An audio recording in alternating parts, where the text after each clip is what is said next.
bacham qani? Abbos bacha keldi bu yerga. Qani?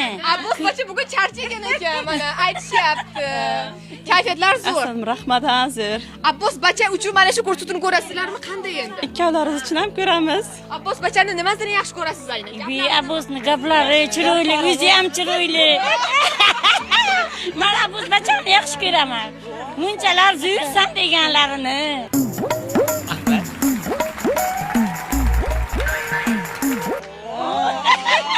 Aynan mana shu buxorolik insonlarning kayfiyatlari juda ham zo'r. Ayniqsa kulishlari undan ham zo'r.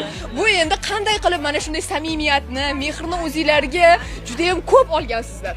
Odamlarning quvonchidan, bolalarimiz, nabiralarimiz, abiralarimizdan baxtli onaman, boy onaman.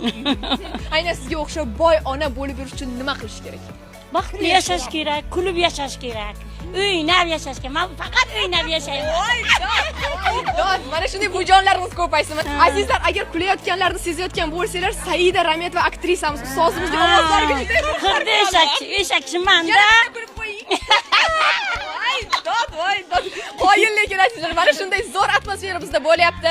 Bujonlar, onajonlar, sizlarga sog'lik, salomatlik tilaymiz. Birgalikda bunchalar zo'r deymiz. Keting, 1 2 3. Bunchalar zo'r.